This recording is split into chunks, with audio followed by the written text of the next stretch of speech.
farmer is warning us from every field on God's green earth. A reckoning is imminent. The four horsemen of the apocalypse are galloping on the horizon. Last year in the United States, we lost over 500,000 farms. We lost over 125 million acres of farmland.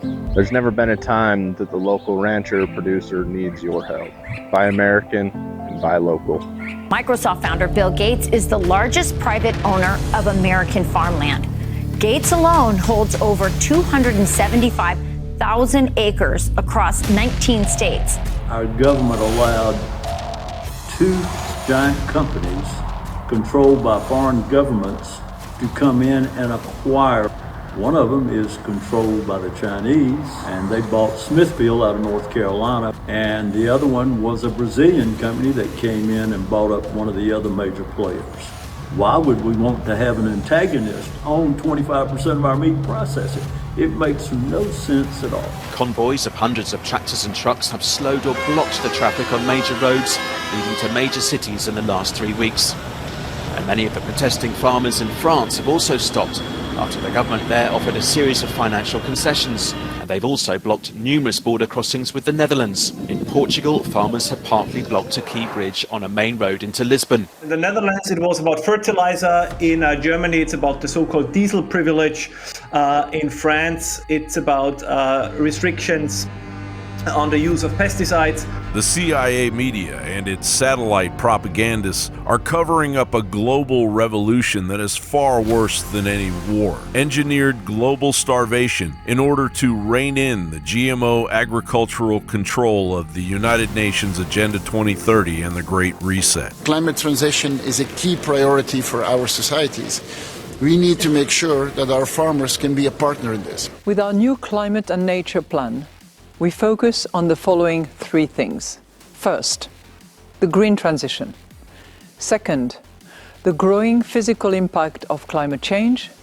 And third, the risks from nature loss and degradation. Our peaceful and united Europe is being challenged like never before by populists, by nationalists. We hear the propaganda that increases of the gas of life, a trace gas in the atmosphere, will bring a disaster, and that we will have runaway global warming. Sorry folks, we've known for 200 years from chemistry that it's the exact inverse. In America, Soros pawns are now making it a priority to wage lawfare on the average farmer, while a backdoor elimination of fertilizer, livestock, and farms by any means necessary is well underway. In order to get net zero, first off, we'd have to kill all the animals, including ourselves. Food and energy. Nothing else is as important as those two things. Water, right? It's part of food. They haven't decided to cut the water off just yet. You know, climate change is a bit abstract. Some people understand it really well. Some understand it a bit. Some just don't understand it. Water. Every kid knows how important it is to have water. When you're playing football and you're thirsty, you need water. 4 billion of us depend on nitrogen fertilizer, which they now say is bad because it's a greenhouse gas or whatever. And in particular, what the net zero movement does is it ignores the benefits of fossil fuels and it exaggerates the negative side effects. That's the key thing that's going wrong.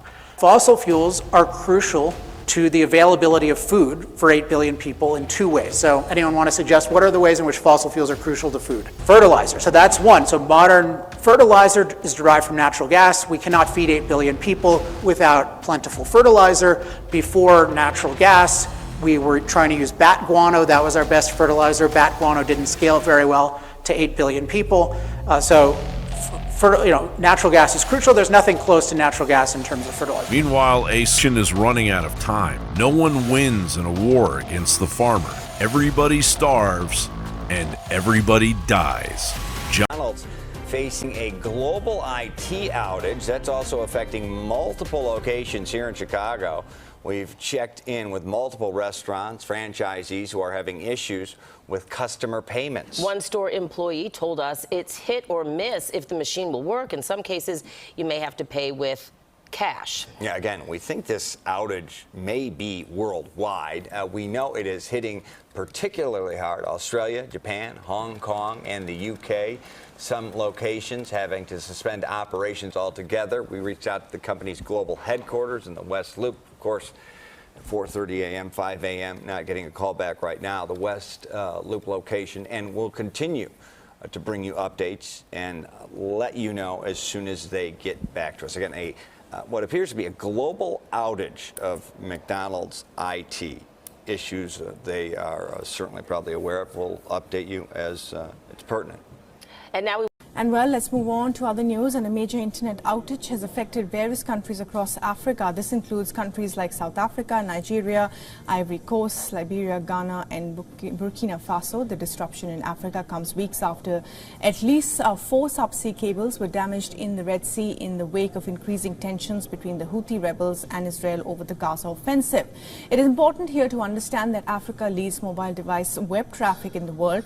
Many of its business rely on internet services to deliver to the customers. Along with the basic internet, online banking networks also faced issues during the outage.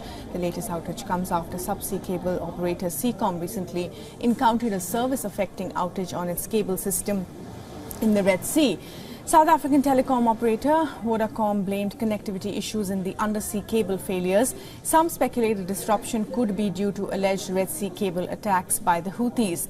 The Red Sea has been a chief target of the Yemeni Houthi rebels. Last month, 3 undersea cables in the Red Sea were cut. This resulted in slow internet and telecommunication traffic in parts of Asia, Africa, Europe. While the rebel group denied damaging the cables, the US had said that it was an act by the Houthis which indirectly led to the damage. Our correspondent Luisa has more.